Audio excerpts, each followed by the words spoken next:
Welcome to the Arsenal show, where today we are going to discuss Arsenal's best midfield. I want to hear your thoughts. What is Arsenal's best midfield? I'm going to give you my thoughts, my opinions, using all the research and, using all the advantages and disadvantages of the possible midfield options that we have. We'll also be touching on should Arteta try the Havertz, Erdegaard, and Declan Rice midfield again after our 2-0 defeat on the weekend in our pre-season friendly against Manchester United. We've got that and so much more, including following Balogun training alone, Bitello rumours, Mohammed Kudus update, Ben White speaks about life as a fullback, Charlie Patino's future at Arsenal, and all your thoughts and questions in the chat. Here we are with the Arsenal show.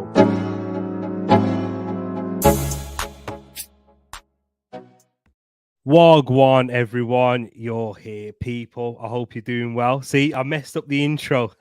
There was so much that I just reeled off in front of you in that opening scene before we ran the intro. I kind of lost my trail of thought. That mixed with a cold, which you can probably hear and tell in my voice. If you are regular, it sounds different. But if you're not, welcome. I hope you're doing well. I hope you've had a fantastic Tuesday. Whatever time it is, or if you're in the Far East, it'll be Wednesday now. But if you're over here in the West, in the UK, it's Tuesday night. And if you are further west, I hope you're having a good Tuesday afternoon as you're approaching evening there. And if you're even further into the West, I hope you're having a good afternoon, early afternoon so far as well. But I hope you're all good people. Thank you for tuning in to each and every one of you. And I got to big up each and every one of you that's here watching live right now.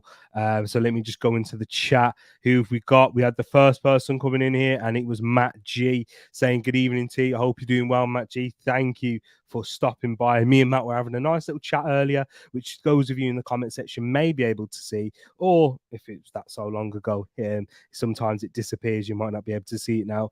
But yeah, Matt G put his thoughts and his midfield. We'll definitely get into that as well. So thank you for doing so.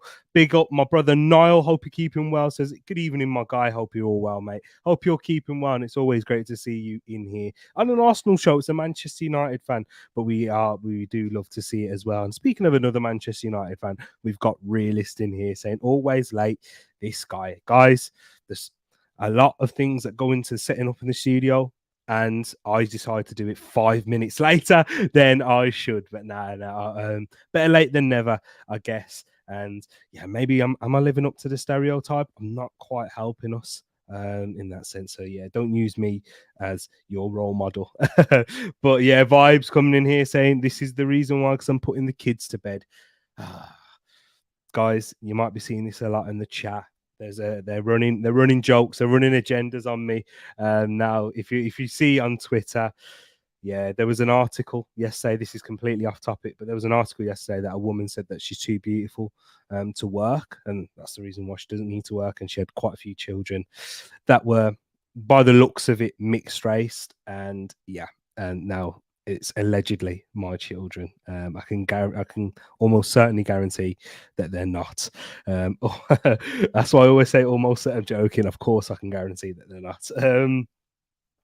Big up each and every one of you that is in here as well, and everyone else that is watching afterwards. Hope you're keeping good, and I hope you're well. Let's get into it. It is a solo one this week, guys, and this is the return of the Arsenal show, which we haven't done in a while. When we did take that hiatus, the last show that we did do was an Arsenal show, but this is the first one since then, and that was in April time. So I'm glad to be bringing it back. Also, the news that I'll be bringing to you first is that the Arsenal show will be back at least minimum 3 times a week. And with one of those shows, we will have my usual co-host in Wilf and also many other guests as well throughout the season. But yeah, we're still in pre-season mode, so I'm still getting myself warmed up. So bear with me, guys, if I do stumble or trip up a bit. I'm just shaking off the cobwebs of this cold. If I'm start coughing, I do apologize. But I hope that you do sit back, get your teas, get your coffees, or whatever you'll be drinking on. Or your food as well. Get your popcorn ready, and yeah, listen and enjoy the show that we're bringing you right here. So let's get into it. Arsenal's best midfield.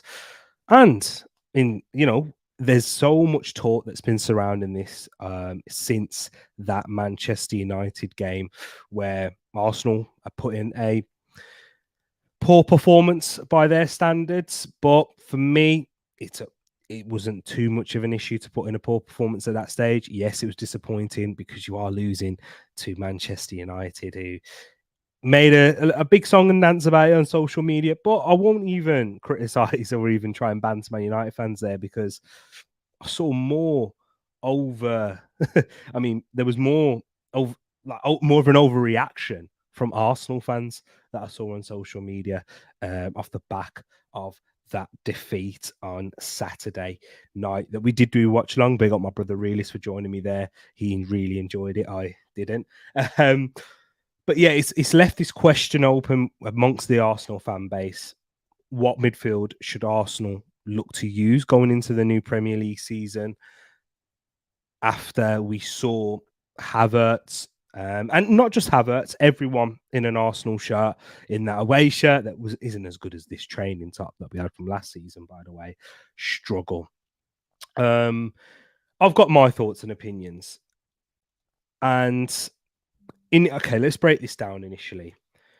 My initial thoughts when Arsenal were linked to Declan Rice and the rumours started circulating that we also had a strong interest, and this was early in so let's say January time, we really heard about it and it hit mainstream media that Arsenal were looking at Declan Rice, and that was after we made the bid for Moises Caicedo. Actually, it was before that, because I remember when we put a bid in for Moises Caicedo, and then there was a journalist coming out from the Athletic saying that this won't impact Arsenal's pursuit of Declan Rice in the summer.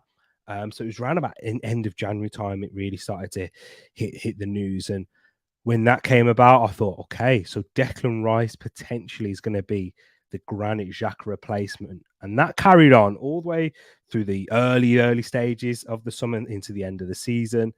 And I thought that Moises Caicedo, or someone along that profile, Moises Caicedo was the heavy favourite at that time, was going to be playing in that Partey 6 role, rotating with him if Partey's still here, or replacing him.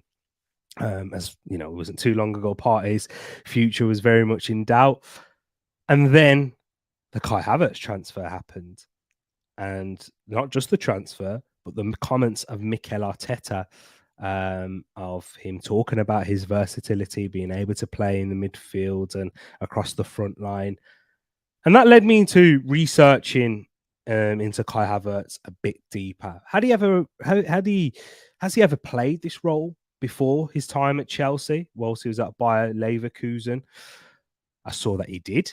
When in the early stages, when he broke through into that team, he was playing as a deeper midfielder, someone, if you say, a typical, a more likened to an 8 role, and then progressed into a second striker, played off the right. And then when Kevin Volland picked up the injury, that's when he started to play as a false 9. And you saw that at Chelsea, Thomas Tuchel really speaking about him, saying that he's likened to a Robin van Persie and Dennis Bergkamp in his profile.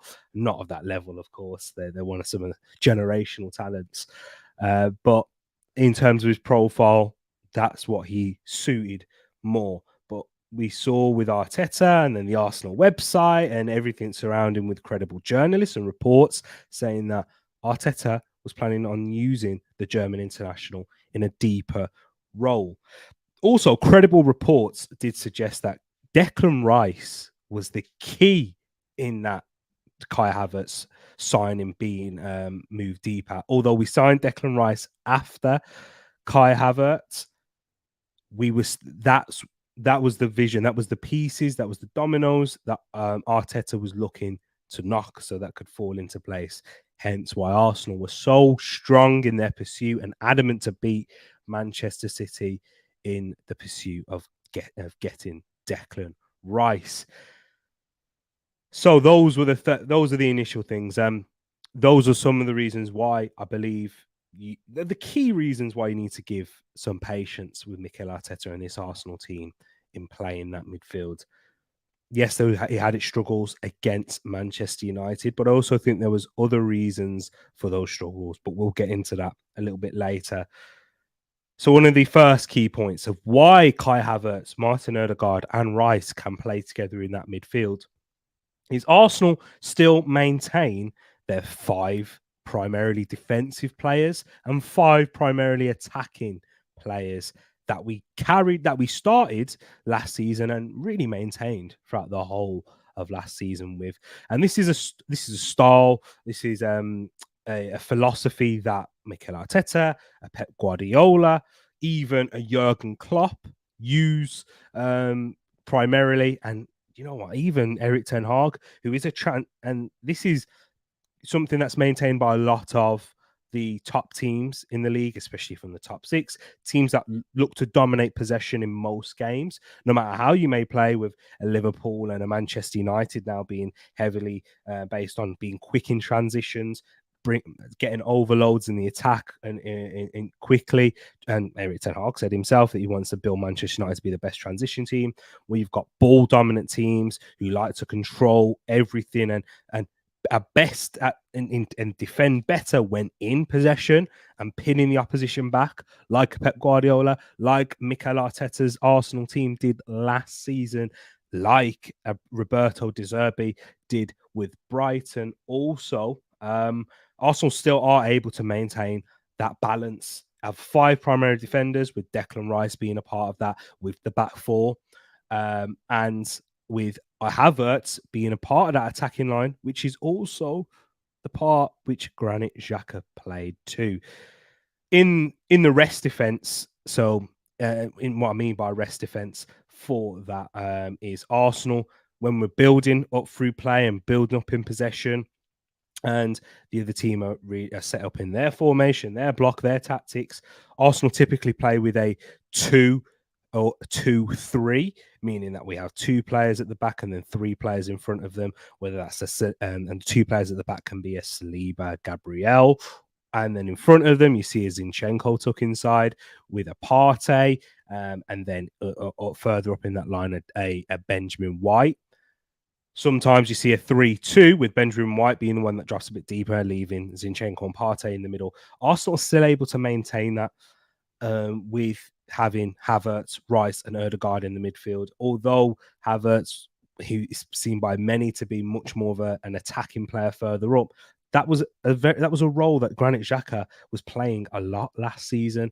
Hence why Arteta redeveloped him in becoming a goal-scoring midfielder. If you look at the heat maps, if you have a look at them yourselves, looking at the position that Granit Xhaka took up, heavily primarily on that left side, in that left half space, with Martinelli stretching the back line, getting chalk on his boots, being as wide as possible, as well as Bukayo Saka when the ball's out onto the left or right side, respectively. And you're seeing the likes of Xhaka making those runs in between the fullback and the defense and the centre back. That's what Kai Havertz, I'd say, is even more comfortable at doing, and more comfortable roaming and playing in this half space, in that half turn. And that's what we saw last season, was a glimpse into the long-term vision of Mikel Arteta's side. Arsenal, how we're also looking to build this team is, I won't say it's exactly the same. I'll get into the differences as well, but it's a lot more similar to the Manchester City 2017 to 2017, 2018 Centurions, who were the champions of the Premier League at that time. And I've got some screenshots to show you in regards to this and where I'll make the similarities for you. So if you are watching now live, you may be able to see this on the screen. Hopefully it's big enough for you to see.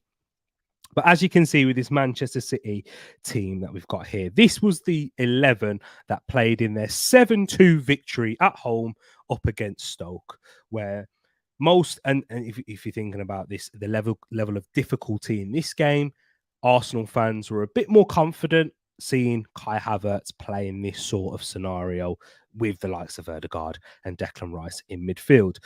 And this is where I draw the similarities. The back four was Walker, Stones, Otamendi, and Fabian Delph playing at left back. Fabian Delph, a midfielder, a central midfielder, converting to that left back position, something similar to what we see with a Alexander Zinchenko.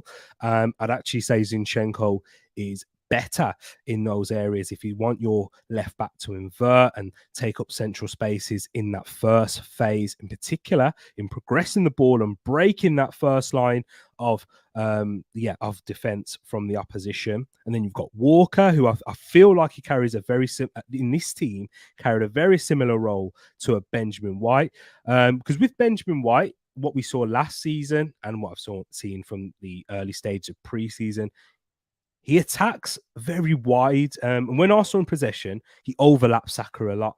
You don't generally see Benjamin White invert into central areas as much. That's left to the likes of Zinchenko to do so. So he helps maintain that balance by being wide or tucking in and being a part of the back three at times, depending on whatever the situation is, how Arsenal decide to build up, because Arteta is trying to add that variety in attacking now. And Kyle Walker, you've seen plenty of times him being there, part of that back two or back four, with John Stones and Otamendi, using his recovery speed to help there too. Benjamin White isn't as quick as Kyle Walker, but he does have that defensive know-how and awareness to easily slot into a back three. And Arsenal's formation is very fluid at times. But the key part is what we want to be spending most of the time talking here is that midfield. Fernandinho in at the base. And this is why the Declan Rice signing was so key, because Fernandinho, I was on Realist's channel yesterday talking about the top 10 midfielders on my eyes, the Premier League since the Premier League era began. And Fernandinho is up there for me because he had so much responsibility from a defensive load in breaking up play, making fouls, a master of making those early fouls and evading those red cards by just only picking up the yellow. And usually it was later on in games. This is what Declan Rice excels in. Declan Rice can develop as a ball progressor and a passer, and he's got that ability to drive through the middle as well, which is why he's highly rated and why it costs Arsenal £105 million. But what they both possess is that ability to cover so much ground and be so aware and alert defensively in breaking up play, breaking up transitions, which Fernandinho was elite at, and what we've seen them replace with in Rodri, especially as well. And then that left Kevin De Bruyne and David Silva as the attacking eights. And these are two players that were most known to be, I wouldn't even say eights, they were both known to be number 10s in their heyday, with David Silva coming off the left in his early days at Manchester City. And then when Pellegrini came in, he came and played behind the striker, behind Aguero, whether it was Aguero, Negredo,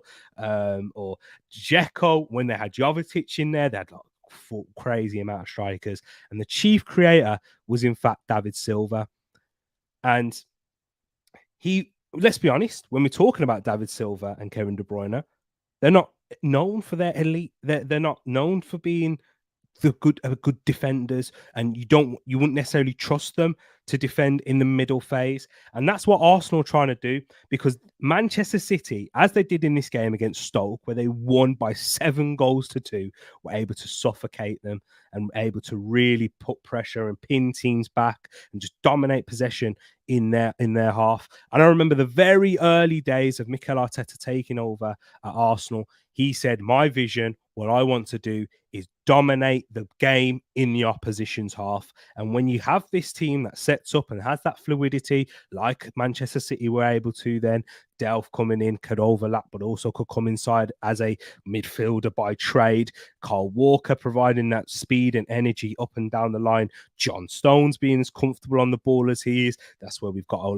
the likes of William Saliba, Fernandinho. Whenever there is a transitional breakdown in play, so good at winning the ball back up high, suffocating the teams, has that mobility to get across the pitch like a Declan Rice, and someone that you can rely on. And it was only towards the latter end of his time at Manchester City where he picked up a few more injuries, when he was way later into his mid-30s, where they needed a Rodri to come in and phase him in a bit more. But Fernandinho was the soul and why the heartbeat of that team. And Mikel Arteta was at Manchester City at this time, and also what you can see there up top, who was playing up front, Gabriel Jesus. He was key at this stage for Pep Guardiola's team, and the wingers are different to what Manchester City's wingers are now.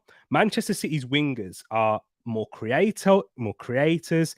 They much more of a traits of being playmakers, whereas Martinelli and Saka do have playmaking traits.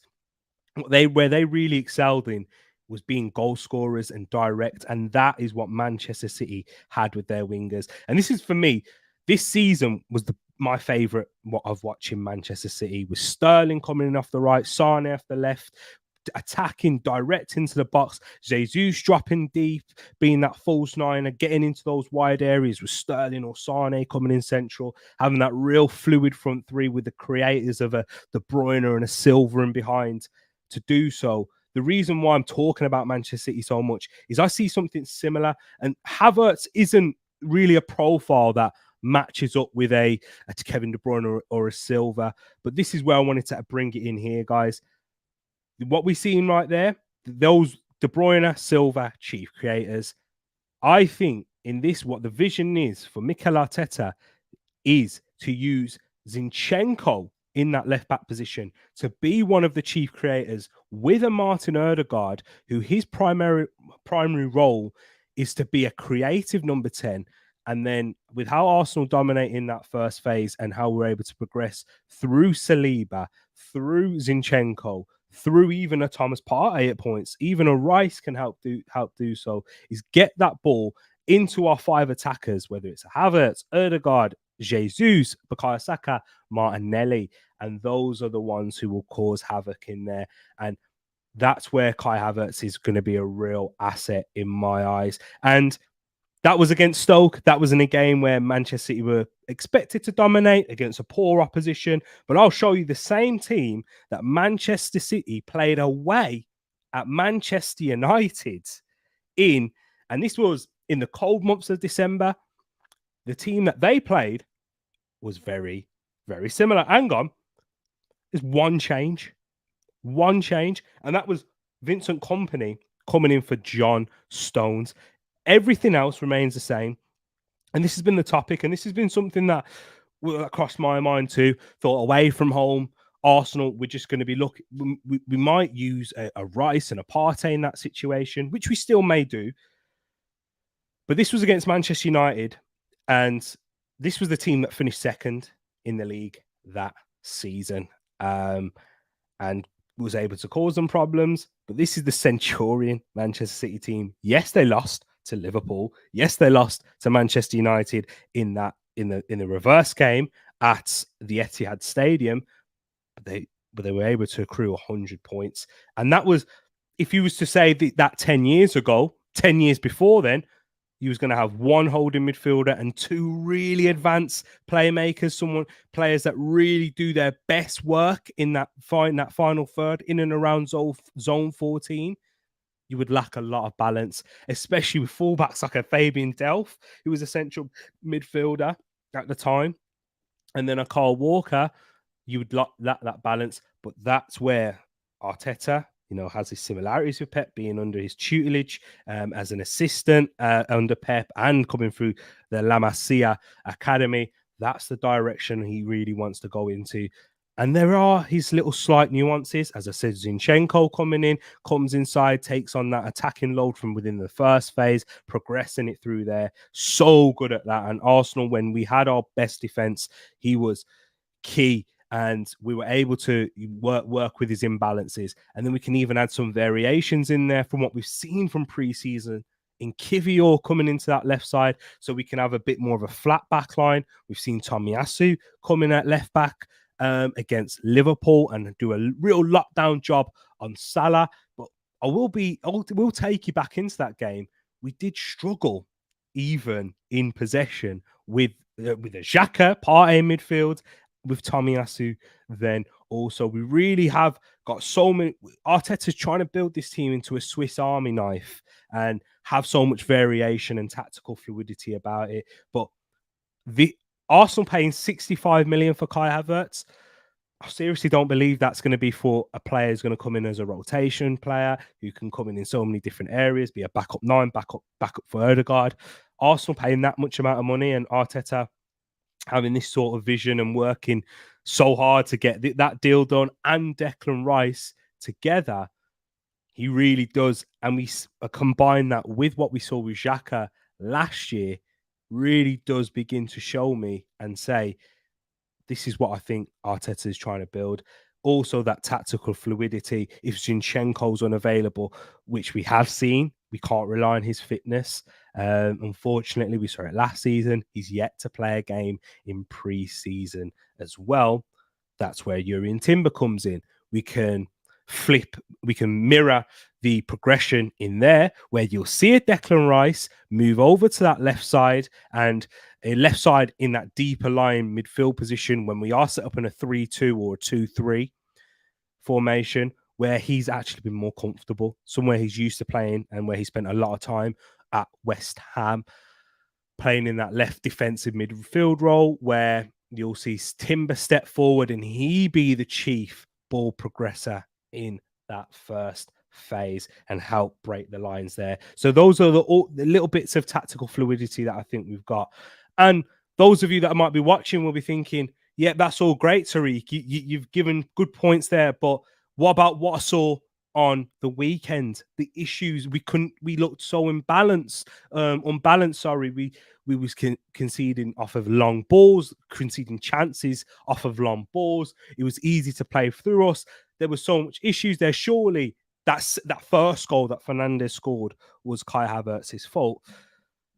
And guys, I do urge you to watch these things back. Don't just take my words for gospel. You don't even need to watch the whole thing back, guys. I'm talking about just watch the highlights where the chances came. And I'll give you a screenshot of this right here. This is where the first goal for Manchester United was scored. The error came from Aaron Ramsdale in that situation. Of course, he was the primary reason why we conceded that goal. But this was the very beginning when that long ball was played over the top into that right path, into that right channel where Kobbie Mainoo was able to pick it up and gallivant down there. This is where the issue arose first. We've got, if you guys might not be able to make it out, but that's Declan Rice in that one of the deepest players in a left back position with Tomiyasu on the inside of him. And in this picture, the only Manchester United forward, apart from Mainoo, on that ball in that right channel is Jadon Sancho. I can see Garnacho arriving late into that picture on that left-hand side. But also, so what's that? 3 Manchester United players I can see on my screen. And Arsenal have 5 players back. But the issue here was actually Declan Rice. And this isn't, I'm not here to pick him out and say he was the problem. Declan Rice is the issue. No, I think it's a lack of communication, a lack of understanding into lack of communication into whose man can he transfer him onto a Tomiyasu when he's in that area. Declan Rice doesn't need to be leaving his central space to go and pick up a Kobbie Mainoo. The issue is Declan Rice has gone man-to-man. He's stuck with Mainoo, who initially started in a midfield area, and he's gone to him and followed him out wide. But Tomiyasu hasn't gone man-to-man. He's marking his space. Because if Tomiyasu's man-to-man, he's on Anthony. Because Anthony was the one initially starting on that right, but he's left him. And that's where the issue began. And there was a lot made of, it's Kai Havertz who's left his position because Fernandes was the one that got inside him. But guys, let me just show you this again. Put Tomiyasu out there. Put Declan Rice back in that central position where Sancho is. That similar area, Declan Rice is meant to be patrolling that area, and that stops Fernandes getting the shot off. And then it wouldn't actually be Kai Havertz, his man, in that scenario. I do urge you to go and watch it back after this stream, of course, and do look at it through those eyes, because it did look like it was Kai Havertz's issue in that scenario. but it wasn't. And the overall issue that we had in that preseason match, guys, it was structural issues, not personnel. The perfect example, I'm going to bring it up again, is here. It's not personnel. It's not Declan Rice. He's Declan Rice, but it's not because he's not used to defending those areas. He's not a bad defender at all. But look at that. The shape is unnecessary. We don't need to have 5 defenders flat facing that area, because Man United are easily going to get the overload in that scenario, especially with a long ball over and across. So once Arsenal iron out these issues, get rid of these kinks, Arteta experimented a lot in that game. And we've seen him experiment a lot in pre-season, trying out different things. We've got a midfield of Declan Rice, Martin Odegaard, and Kai Havertz. Three players, and 2 of those players are brand new to the setup. One is playing in a completely different position, where he's having to unlearn his patterns of play, the zones he was picking up at Chelsea, into the patterns of play that we have at Arsenal, which are very clear, very defined, and even Declan Rice playing in a completely different setup with a completely different style of play, philosophy, with different players in and around him. For someone who's this is his first move in professional football too. So there is a lot of other things that we need to take in consideration. And that was their second game together. That was their first game together in that midfield, but their second game as a whole. So, guys, we do need to be patient with it. This is what Arteta is looking to go for. And I do think that this will ultimately be Arsenal's best midfield. I've had a lot of people disagreeing with me over that, and I can understand why. I genuinely can, because when Declan Rice was initially brought in, I thought that's the one, the Xhaka replacement. And he's the one that's going to be coming into there, provide us more defensive stability than a Granit Xhaka. But it just doesn't actually make so much sense in terms of how Arteta saw this Arsenal team. I think Arteta is such an intelligent manager and someone who is tactically versatile. We will see a Partey and Declan Rice play together. I'm sure of that whenever it's needed, whenever it's necessary, especially in the Champions League, because it'll pose different tests.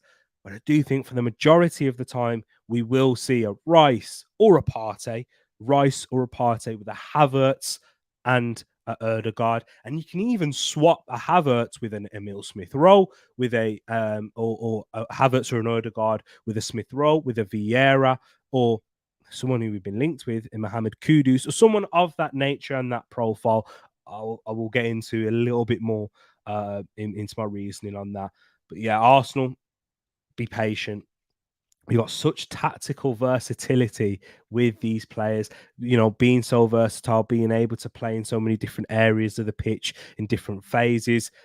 Guys, be patient. It's not going to all happen. Rome isn't built in a day, and this will be either. I think we still might even experience some teething problems early on into the season with this, and we may still struggle. But I'm going to bring it back to Manchester City, who were the champions in that 17-18 season and with the treble winners last season.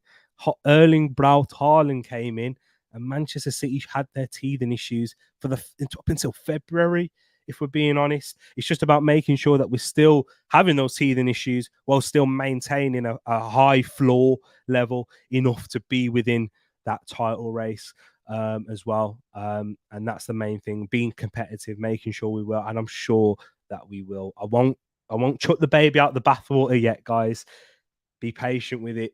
When we get Zinchenko back, when we actually get some fluidity and some cohesion and chemistry through to these guys, I think we may see something happen in the future. But that's just my thoughts. I want to hear your thoughts now in the chat before we move on to our other topics. So this is your time to get your thoughts on this, and then we'll run through them as quickly as we can, and then move on into the other topics of conversation. So this is where we can have a back and forth, because your opinion is just as important and just as valid as mine right here. So I really do appreciate you all. If you haven't done so already, make sure you hit that like button. Subscribe if you're new. Really do appreciate those of you that are locked in here. And if you're watching afterwards, get your thoughts in the comments. I'd absolutely love to hear your thoughts. let's go into it. Big up the UK transporter blogger. Yes, Blippy knows. So big up to yourself. Hope you're keeping good and well. Big up Aubrey in the bots in the place. Big up bots from the Football Power Hour.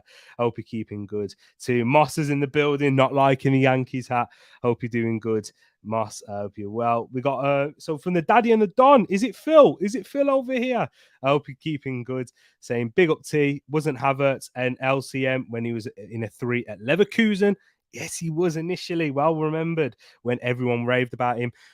The time where everyone was really raving about him, he was playing as a second striker, which I do think that Arsenal will essentially do in that. With Arsenal have got 2 number 10s, with Odegaard being the creative one and Havertz being as a goal scoring number 10. So much more in the mold of a Dennis Bergkamp. But no, let's say someone that we've seen recently in the Premier League, a Dele Alli type number 10. When Dele Alli was playing behind Harry Kane in Pochettino's 4-2-3-1, we saw Dele Alli making runs, late runs into the box, using his height, using his goal scoring prowess and presence to and get goals.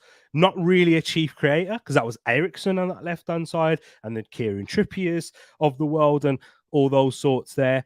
But that's good point you've raised, and that's the similar type of position that I think Kai Havertz will be taking up for Arsenal. Your poll really working, I'm not too sure. Let me have a look at the poll. It should be working. Yeah, people have got their votes in, and just having a look at the poll, what we've seen right here, Pete, and the majority of you have gone with 53% of you have gone with the Partey, Rice, and Odegaard midfield. Let me know your thoughts. Why? If you have done so already, I will get into it. But yeah, 40% of you have gone with the Rice, Havertz, Odegaard. So 40% of you agreeing with me there, but the majority have gone for the Partey, Rice, Odegaard, which is what the most I've seen on social media too. And 7% gone with the other. Interesting. Definitely need to hear your midfield and why you would use it. So Moss has said, so then use Kai, Odegaard, and Rice. Big up Mark N, who's a Manchester United fan. I want to ask why Arsenal fans crying over the tackles that won balls when the only player that went off injured was Amad Diallo. Yes, Lisandro Martinez, the tackle was a joke, but I'm not crying over that in pre-season. It's the referee's job to have a look at that mark. And to be honest, that's why Man United were very aggressive, but nothing wrong with that. Man United tend to be aggressive when they play Arsenal. And remember the rivalry back in the day, we should have been used to it. It's the referee's job to maintain it. But hey, I don't think there's enough. Man United didn't do anything wrong by doing so. And if they did do something wrong, it's up to the referee to punish them. So you know what I mean? I'm not crying about that. It's just, it happens. Both fan bases do it when it suits them. Let's have a look. Anything else that we got in here too?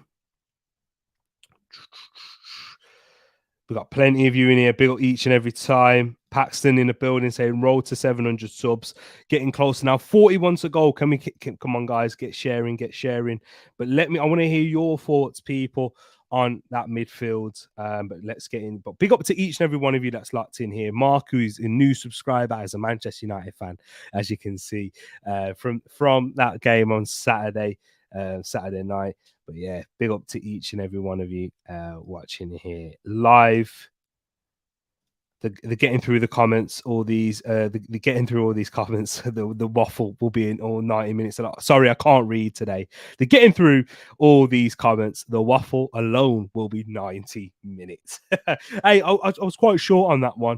I'm trying to increase my time doing it. I'm just making sure I haven't missed anything. I can see Mark having a go at Odegaard. Hey, don't worry. I see Bruno crying a lot too. Hey, don't forget. Those who live in glass houses shouldn't throw stones. Okay.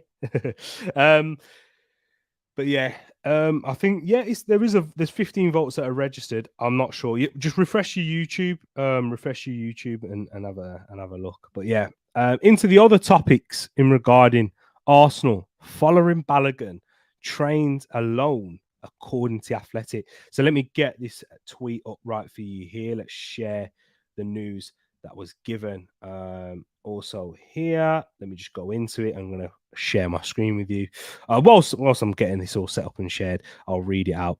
So following Balogun trained separately from the Arsenal squad during Monday's session, so yesterday, in Los Angeles, Balogun was working with an individual coach rather than going through the more intense work with Arteta on the pitch. And that, when that news initially broke, it was very interesting. And I went, my mind straight away went to, that's it. It's because Balogun's leaving. That's why he never played on the weekend. Because I was quite disappointed not to see Balogun play on the weekend. I've been in this preseason. I've been really excited for to watch Flo play, seeing how he's going to come back off of that loan spell at Stade de Rem.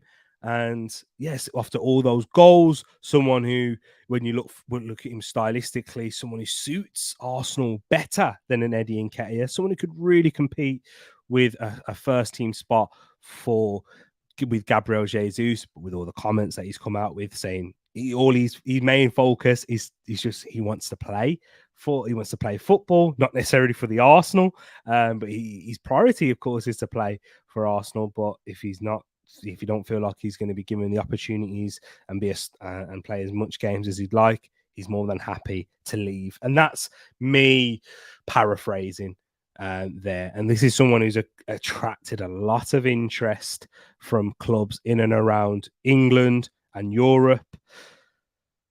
I want to see him stay, and if it was between him or Eddie Nketiah, I'm choosing Flo Balogun, because this is someone who's more comfortable in playing in those wide areas, drifting out to the left, dribbling, facing up players, someone who's got more explosiveness and power when he's running, and someone who picks up positions in the box with his movement to score goals on a more frequent basis than an Eddie Nketiah. That's my issue with Eddie. He's someone who's a top finisher and someone who's really worked hard and improved his hold-up play. His hold-up play, I'd say, is actually better than Balogun's. That's one area that Balogun really does need to work on. But with Balogun's goal-scoring movement, and his movement in the box allows him to get more chances. That's why I wasn't too disappointed in that Nuremberg game where he missed those 2 opportunities. Because, guys, I don't see Eddie getting into those opportunities enough. And although I said it, I think Eddie's a better finisher, Eddie would need to have an over 60% conversion rate for it to be worth it, because he doesn't simply get enough opportunities in the box. Is that by design? Is that because of instructions Arteta has given him? I think so. I think that's a part of it. But I think with Arteta, he'd like to improve his all-round game, but still expect him to have enough in the tank to go make those runs in the box and get into those positions to score goals. And this is where I link it to last season when he came in for that period for Gabriel Jesus. And yes, he did fairly well, scored 4 goals in that spell, and he didn't score any goals after that because he picked up an injury and his role in the team decreased a lot by that time, because Gabriel Jesus was back and Leandro Trossard was playing as false 9 even ahead of him at that time. But I remember towards the end when the goals started to dry up, he would start off really well in the game. 45 to 60 minutes, he was excellent. But then we saw energy drain out of the tank and his threat decrease throughout the game. After 60 minutes, you could see it really was a lot. It was a heavy load on the legs of Eddie Nketiah, and not just the legs, but mentally as well. He had to stay so switched on because it's something that's not natural to his game. Eddie Nketiah naturally is a poacher, box striker, someone who's in the box, wants to be in the box at every given opportunity, moving it in and around and putting it in the back, and find that space and score tap-ins. Essentially, that's what Eddie Nketiah's natural gifts align to.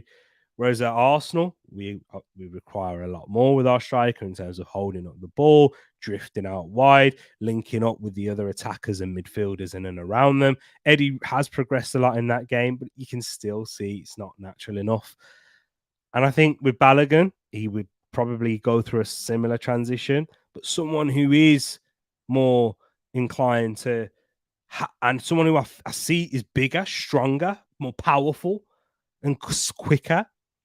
I think that helps, and in terms of his athleticism, to maintain that load that Arteta puts on a striker, and someone who can still maintain his goal scoring threat as well. That's why I would prefer following Balogun over an Eddie Nketiah. And this news was disappointing, but thankfully we saw that today, either today or maybe later on in that session, that following Balogun was actually training with the group. So this sparked a lot of speculation surrounding his future. Of course, as he always was going to, it sparked a lot of thoughts into Milan. Maybe there's a move being in the works in the background for it, but we're just gonna have to wait and see. That game tomorrow against Barcelona is the key. It is the key, because during the watch along on Saturday, I was when we made all up. When you make as many substitutions as we did, where we changed 10 of our outfield players, all of our outfield players, I realized Balogun wasn't going to come on. I remember Mr. 200 in the comments said maybe he's saving him and to play the majority, or even potentially the full 90 minutes against Barcelona. We will see. We will wait and see. We'll find out about that tomorrow night here. Well, it'll be Thursday morning here in the UK, but tomorrow night in Los Angeles. They'll give a massive indication into following Balogun's future. But let's hear your thoughts, people, in the chat in regards to this. When I was mentioning earlier, talking about Bruno is passionate. Hey, so is Martin Odegaard.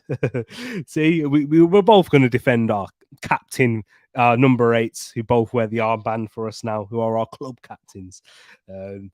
But yeah, Paxton says Arteta clearly won't pull the trigger on Balo. It's just pre-season, and you guys can relax. That's what Paxton's thoughts are. That's why I guess tomorrow is going to be massive in terms of what Arteta's thinking on in terms of Balogun. That's why I'm going to try and remain patient. If you had a gun to my head and said you have to make a decision, you have to make a prediction, will Balogun still be an Arsenal player by September the 1st? I'd say no. But tomorrow, my opinion could change. My opinion could change based on what happens in that game, based on if he starts, and based on how much minutes he plays, and based on even the interviews after the game from Balogun and from Arteta. That'll be interesting. So this is why the preseason, yes, it is just preseason, but you can find out a lot more through these things on certain players, their status in the squad, and those things there. But it'll be interesting. Moss in the building says, yep, wanted to see Balogun in the NYC area, as that's where he was born. Yep, correct. But better to play in LA. Or we know maybe done. But training on his own could be many reasons, Tereak talks. Absolutely could be many of those reasons. Big up my brother Ends in the building says, big up my bro, and he's bigging up you guys in the chat. Also, Paxton says you need to conduct an experiment and fuse Eddie and Balogun, then you get a better second choice striker. Pax, you've actually hit the nail on the head right there. If you could put Balogun and Eddie and Nketiah together and become one, it's sorted. Arsenal's front line is sorted. That is the one. That is. We've got Balogun's speed, explosiveness, and power. We've got Eddie's pressing. We've got Eddie's decent hold-up play. And we've got the goals from Balogun, able to dribble and drive out wide. Yeah, I'd like that. And yeah, seriously. To have 2 academy graduates, essentially, in Balogun and Eddie Nketiah. Hey, if we end up selling them both, they're pure profit in both of them. So yeah, but that would be the ideal situation, Pax, is to fuse both of them. Into the next topic of discussion, and this is Arsenal being linked with Bitello. So a lot of you guys who are watching here live are like, who is Bitello? I have absolutely no idea who this guy is. But maybe if you're an Arsenal fan, you would have heard his name over the last few weeks, given the links surrounding him. A 23-year-old attacking another versatile midfielder. And in regards to the links right here, I'm going to just bring this up here for you and share my screen so you can read it with me if you like. But according to Tuto Mercato Web, which I'm not too sure if they're reliable, once again, leans towards the not so reliable side. But Arsenal will close the transfer of Bitello from Gremio for around 8 million euros this week. Wow. So initially, when the news first came out about Bitello, that Gremio wanted 10 million euros for the young Brazilian midfielder, but it's looking like if Tuto Mercato are, if their information is true, then it could be a cheaper fee of 8 million euros, which is what, about 6-7 million pounds. And I'll be honest as well, linked with this rumor, I'm not too clued up with this player. I've not seen any of him live. I've only just watched the YouTube compilations, and from what I've seen from the YouTube compilations, what I can say is he's got a very good strike on him in terms of shooting. He's very good on that right foot and hitting the back of the net, making late runs, playing with Luis Suarez, who I noticed in a lot of those compilations. So yeah, playing with Luis Suarez, the former Liverpool striker at Gremio.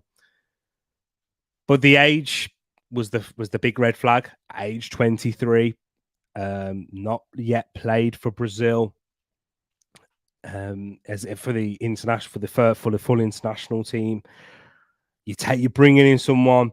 Yes, he's still got room and time to develop his game, but if you bringing in a 23-year-old in that area where we're already congested, I think you're going to be hoping that he's going to come in and make an impact into the first team this season, or at least next season.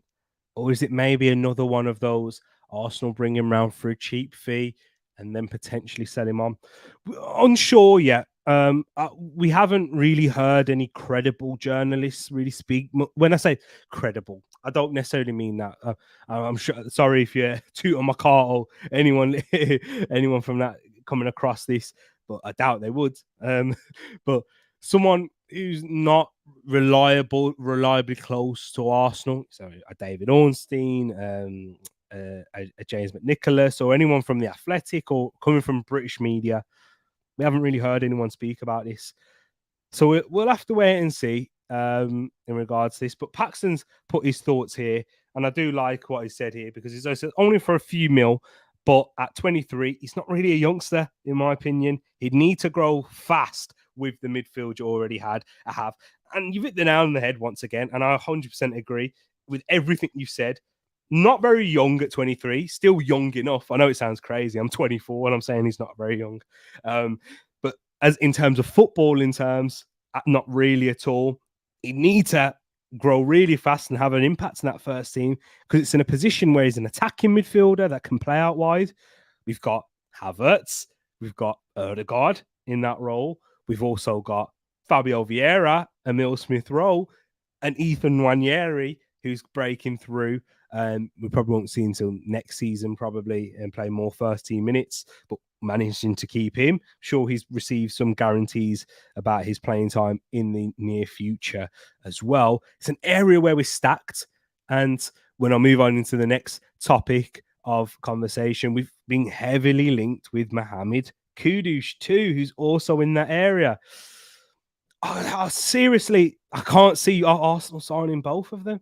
And then if we did bring a Bitello and a Kudus or someone of that profile, surely this one is a flip. You know, when I say a flip, you know, you've heard it in this saying when people are buying houses, people will buy a house in an area, do it up a little. When I say do it up, renovate it a little bit and sell it on. or sometimes not even renovate the house. Sometimes see your house on the market, know it's below market value, and think, I'll buy that, I'll snag that, and then I'll just put it up for sale on a higher price and make a quick profit. The equivalent, I'd say, is if you ever played FIFA Ultimate Team back in the day. That was the more mature version of looking at a flip, but the more modern day and most. When I say if you played FIFA, you'll understand. When you've bought a player on the market, you used to snipe players and Ultimate Team. Try and search for a player that's gone on a minimum price of like 250 coins or 750 if they're a gold coin, and buy them straight away, put them back on the market, and you sell them. That's a flip. I think maybe that's what we'll also be doing too. But big up the Manchester in the building. Hope you're keeping good. It says, looks like a new microphone. It is indeed. Is it sounding good? Let me know if the quality is sounding good. But yeah, it's a new microphone, not a new Shure MV white version. Yeah, you don't see many of them. It was cheaper. That's why, but it's limited edition. So yeah, crazy. If you get Kudus or this guy, I think ESR and Fabian Vieira are in danger in the transfer market in January or next summer. Yeah, for 110%. Again, if we do get one of those, if we get either one or both of those in, I can't see that working at all. Just from a squad point of view, not enough minutes for them. January, you'd be looking at a loan for potentially both ESR and Fabio Vieira by that point, depending on how many competitions we're still in. And hopefully Arsenal will still remain in at least the FA Cup, Premier League title conversation, Champions League knockout stages by then, may possibly even be in the Carabao Cup. So 4 competitions we could be in by that stage. But yeah, that's Bitello, and that's a quick touch on that. In the next news, speaking about Arsenal, is the Mohammed Kudus update. So yes, with Mohammed Kudus, it was from Ben Jacobs who gave an update on this today. And what that currently is that Chelsea, they're the ones who are currently the favourites to sign Mohammed Kudus. And the update from Ben Jacob is Chelsea have registered their interest in Mohammed Kudus and are even close to agreeing personal terms, but no offer has been placed yet. The Arsenal interest is genuine as well, although they won't move prior to outgoings. They made contact a couple of weeks ago.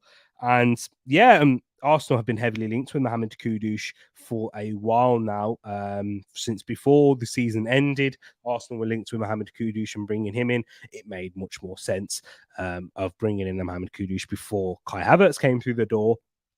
But then Team News and Ticks decided to tweet that when Elise's interest, the news was of Elise, being of interest to Chelsea and Manchester City. Team News and Twix replied on the back of that on Twitter, who's a very well-sourced ITK in the Arsenal world, and he breaks. Or whenever he speaks, everyone listens, essentially, when it comes to transfers. With this, he said, maybe Chelsea have turned their attention to Elise because they've been made aware of Arsenal's interest in Kudus for that has lasted months and months. So Arsenal clearly have an interest in Mohammed Kudus. And what Ben Jacobs says about them Arsenal not moving prior to outgoings, I think that's why we haven't really seen anything in terms of a bid for him yet. I believe we may have spoken to the player, maybe even put a word into Ajax, letting them know our interest. Maybe we're telling Kudus, hold on, hold out for us. If we're your priority, just hold out. We'll get things going, but first we need to focus on getting players out the door. Which, if you listen to any credible Arsenal, I keep saying the word credible. That's the word of the day. Take a shot every time I've said that. But if you listen to any well-informed Arsenal journalist, that's what the priority is right now. Getting players out the door. We've got to sort out the futures of the likes of Rob Holding, Cedric Suarez, Nicola Pepe, Sambi Lokonga, potentially a following Balogun, so much more. And there's probably ones that I'm missing out too. Kieran Tierney, even his future still remains up in the air, even after his comments the other day. I probably won't touch on that here because I don't think it's real news coming out. But yeah, Mohammed Kudus, I would like him, and I do see him being another versatile option in that midfield. Someone who'd primarily be a backup to a Bukayo Saka. I really rate this kid. He's so quick, pacey, quick and pacey. Same thing, but so direct with his running, and he has that similar dribbling style to a Saka. And it's not necessarily a dribbling style, but how he protects the ball with his body, gets his body in between the man and his opposition man and the ball, and is able to withstand contact and keep his balance. Someone who you'd say is more physically, someone who's got those physical traits and characteristics to play in the Premier League with that speed, power, directness. Someone who's got a left foot as well to die for in terms of how he strikes the ball. Arsenal, if he was to come in, I'd be very impressed with that signing. 40 to 45 million euros is what Ajax want. Arsenal would obviously try and lowball that and try and get a cheaper fee. Probably get their first bid rejected at about 30 million euros and try and work and a compromise there. But if we was to get a Kudus, I think that's a perfect versatile option for Bukayo Saka. But then it links to what Paxton says as well earlier. If Bukayo Saka plays 60 games a season, and if you are coming on for him, you're getting 30 minutes at most at the end of every game. And that's if Arsenal are winning by a clear margin, you're getting 30 minutes at the most. So you'd have to be an option elsewhere. That midfield's already stacked, as mentioned. Can't really see him coming in as a false nine for Arsenal as well. Maybe gets in at the third choice behind Eddie and Nketiah. I think if Arsenal got a Kudus, we'd be being a bit greedy. As fans, I think we always are leaning towards the greedy side, and we do want as many good players as possible. I saw Locatelli Arsenal fans trying to say if he's on the market, we have to get him. I love Locatelli to bits. How could we literally get a player of that quality whilst we've got Rice, Partey, Jorginho? And yes, he could replace Jorginho, but he's too good to be a third choice midfielder in that sense. Not even Manchester City have that sort of depth in those places. But yeah, I do like the player. Someone who could be a Saka rotation player as well as playing in other positions. But for me, the pathway looks clearer if he goes to a Chelsea or a Brighton. And then you can always still make that next step up if you impress there also. Paxton says in here, Kudus is a great player, but does Chelsea or Arsenal really need him? With the point you raised a few minutes ago, Kudus is a squad player at best for a while, which isn't what he needs. Exactly. Although I love the player, it just doesn't make sense for his development to come to Arsenal, and I can't really see Arsenal really getting the minutes in and around for him and spreading that enough with the likes of Vieira or Smith Rowe, unless Arsenal have plans to let one of them go. We've not heard anything as of yet, but Arsenal do like to work in silence at times with their incomings and outgoings. We'll have to wait and see.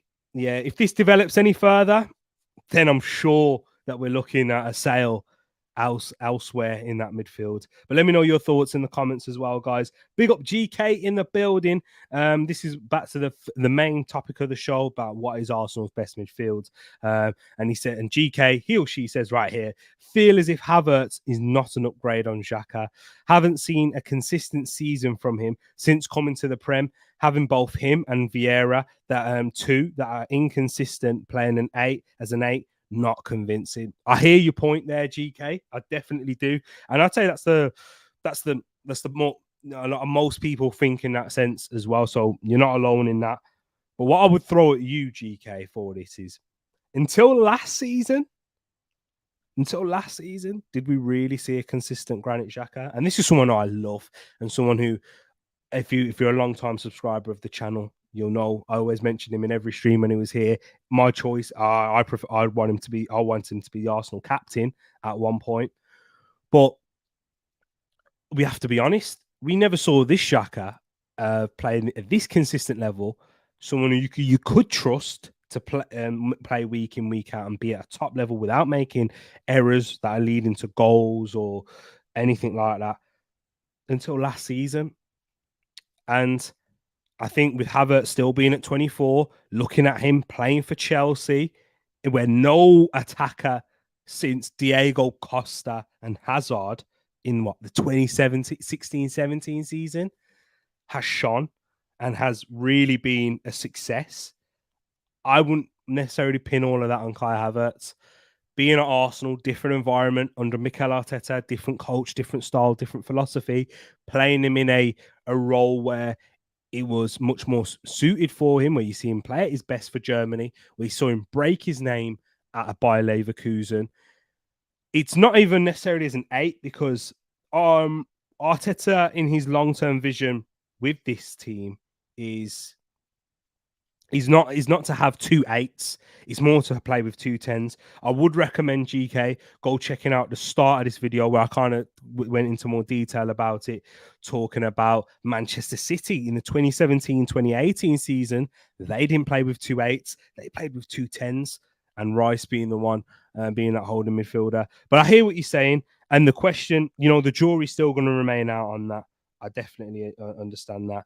I wouldn't have disassembled my title challenge in midfield and replaced it with a Havertz and rumours of Partey leaving. Feel we maybe going backwards. Thankfully, those Partey ones now, GK, they've kind of cooled down a little bit. A lot of reports are saying that Partey is going to stay. Arsenal not looking to sell him. Mikel Arteta's said, I want Partey for the future. So thankfully that's calmed down. But I 100% agree in terms of Partey leaving. We would be going backwards. I think that also remains in the air with Havertz. If it doesn't quite work out, it doesn't quite adapt and work out in what Arteta's vision is, we're already making that step backwards, but the chances of making that step backwards is even greater. T is a Xhaka sexual, to be fair, says Pax. I can't even say I was indeed, because that just sounds wrong then. GK says he was consistent for what he offered in that role. Yeah, I hear that. The season before that, when he played in a deeper role, where we played more of a 4-2-3-1, where Partey and him in the middle, he was more consistent. But in terms of his performances, though, GK, I don't think he was playing at a consistent level up until 2 seasons ago.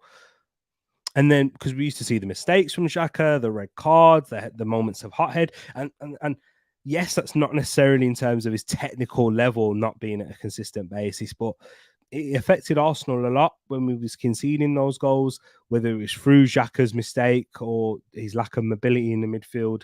It would cost us at times. So I hear what you're saying, but Arsenal, since we're a stronger team now, I think it would help with Kai Havertz. He wasn't the mobile, dynamic midfielder we get from Odegaard, but as well as his defensive presence. I understand the advanced 8 role in the half space. Yeah, exactly. And that's why I think Arteta's really going with I wouldn't even say 8, bro, with Havertz. It's more of it's 10. I think Odegaard's goal output may decrease this season because I don't think you'll be seeing him in and around in the final third. Maybe as much. Maybe he takes a step back and becomes more of a 8 in terms of his profile, and Havertz becomes more of the 10. He's a second striker, kind of playing in midfield. But yeah, I will be patient with it. And by the way, how you're sounding, you sound like you're very you've got good knowledge. You're quite well balanced. By what I've seen in the comments too. In terms of your opinion. So yeah, I do like the way you say, and I do totally hear where you're coming from as well. But yeah, we'll have to wait and see. Havertz seems like the perfect profile, but I wouldn't have spent that 70 mil and allowed Chelsea to recoup nearly all of that back though. Yeah, I hear that. Definitely an overpay. 100% agree with you there. But with inflation added into the market, yeah, they've recouped nearly the money that they spent, but once again with inflation, that money that they paid for Havertz then won't get you a player of Havertz's stature at that time now. Hence, Conor Gallagher, Chelsea are excellent with their sales, going for 50 million. Wow. And that's what they want for him. Moises Caicedo, you'd say, maybe because he's at a Premier League club and he's worth a little bit more. But 100 million for a player that's had one season in the Premier League, one full season, one season and 6 months altogether. Wow. And then, you've seen the money. That's crazy in this league. But let's move on before into the final two topics. The final two topics is Ben White speaks about life as a fullback. Guys, so this was also quite interesting. This one's just a quick one in regards to Ben White here. And there was a video of him talking to ESPN. And as you can see here, let me scroll down for you so you can see the quotes as well if you like. But the key point is being a fullback, you come up against a winger. Always like when I'm playing against Zaha, I'm like, I want it so good. I want to test myself against someone like that. And that's why Ben White has been able to continue his development, improve as a footballer so much in his time at Arsenal. And talking about someone who's played in midfield, played in a back four, played in a back three in his career, and now playing at right back and looking one of the best right backs in the league last season. It's a testament to how intelligent of a footballer this man is.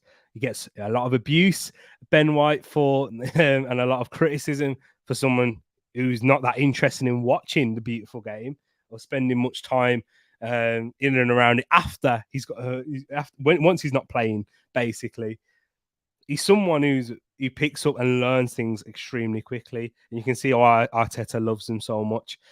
And his role is going to be so interesting this season because we've brought in a Jurrien Timber, who a lot of the Arsenal fans are excited about. We've brought in, we've got Tomiyasu coming back from injury. We've got Kivior coming in that left back role as well. Are we going to see a bit more of a rotation with Ben White? Because he needed rotating towards the end of last season, 110%. We needed that. I think there was rumours that he was struggling with a calf injury towards the end of the season. But Jurrien Timber offers us something else, someone who inverts a bit more. And Ben White as a marauding right back, someone you can trust in a back three to sit back and defend for you, or someone that can push up further and support Saka with the attacks. Yeah, I just think that Ben White will only improve again this season as he's done in his career, just gradual improvement. And it's a shame with the situation that happened with him at England. Otherwise, he'd be one of the first names in the England squad. Not necessarily the first name on the team sheet in the starting 11, but in the squad, definitely he'd be up there as well. So let's hear what you guys are saying here as well. Yeah, the pandemic hurt clubs. Yeah, it definitely did. It did, and that's why we was able to. That helps, that transfer fee to Bayer Leverkusen having an asset like that. And Bayer Leverkusen underrated their recruitment and their sales. Moussa Diaby going to Aston Villa. Paxton saying Benjamin White, the new Antonio Valencia. Yep, someone who played in another position and then moved to right back. Antonio Valencia was a very Mr. Consistent. Do you know what? That's actually not a bad shout. The more I think about it, because Antonio Valencia was a consistent player. He would give you consistent 6 out of 10s at 6, 7 out of 10s at right back. So may pop up, not really pop up with the odd goal. Valencia didn't score too many, similar to Ben White. I like that comparison, because Valencia came from a winger to a right back. Ben White's gone from a centre back to a right back. But yeah, I hear that. They both don't really speak very much. And Valencia didn't really speak English that well. But Ben White, you don't really hear him talk too much. So that's why I thought that interview was quite interesting. And the final one that we've got here is just about Charlie Patino. And this one isn't on AFC stuff. This one is daily AFC. Guys, if you can also check me out on Twitter there, at Tereak Talks. You can see it right there. This is just in my bookmarks. Charlie Patino is close to leaving Arsenal with teams from Germany and Spain after him. This is according to Chris Wheatley. And he also adds any deal for the young midfielder would include a buyback clause. Then Fabrizio Romano spoke about this earlier on today as well. It says, my understanding is that Arsenal are receiving loan offers for Charlie Patino, but the player prefers a permanent move. It would include a buyback clause for Arsenal, of course. At the moment, there's still nothing advanced or being close to be completed. So conflicting reports in terms of it being close for Charlie Patino. But if Arsenal are able to get a buyback clause on Patino, I'd be very, very happy with that. I'm not really too bothered about the transfer fee, just as long as we have an option to bring him back. Because this is someone who was highly touted a year ago, one of the up-and-coming prospects coming out of our academy on his first team debut, scored against Sunderland in the Carabao Cup. And then his first start for Arsenal was against Nottingham Forest in the FA Cup, where we lost. And you could see there that he still needed to develop physically, still needed to develop in becoming a professional footballer, I'd say. But he's got the tools in there, the technical ability to play from deep. Someone who's English. I know he represents England. He can also represent Spain, hence why Spanish clubs are after him. But someone who's quite unique in his profile that we lack from English talents to be able to play from in as a six, as a deep line playmaker, progress the ball forward with elegance. He's outstanding. He's an outstanding footballer who I wish to see him go. I would prefer if he goes out into Europe, because I think that will suit his game more and progress him in his development.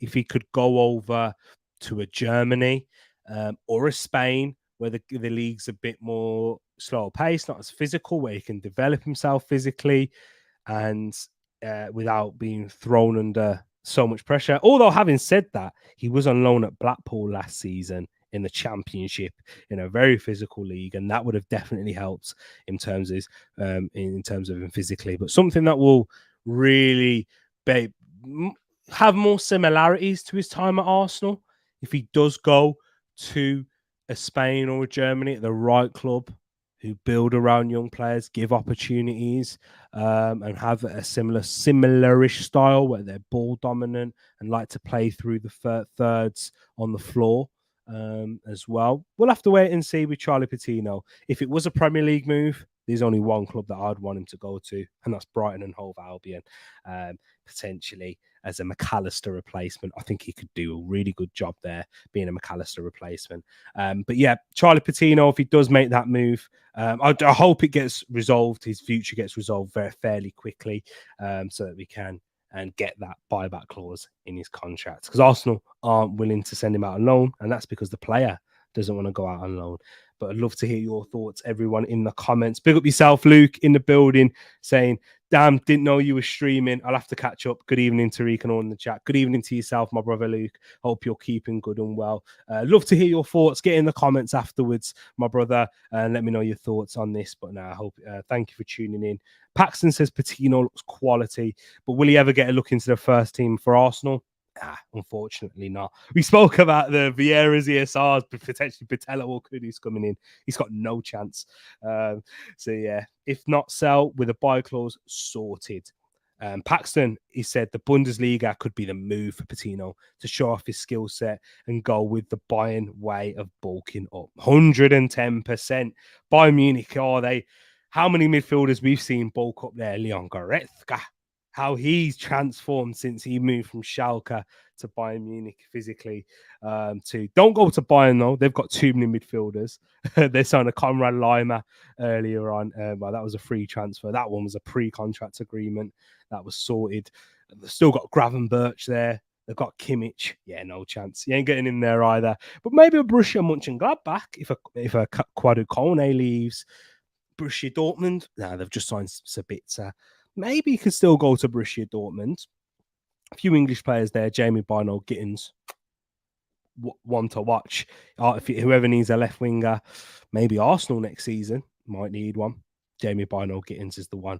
But they're guys, I am going to wrap it up here. I really do appreciate you all joining me for this show. I will be bringing, as I said earlier on in the show, the Arsenal show will be back 3 times a week, minimum.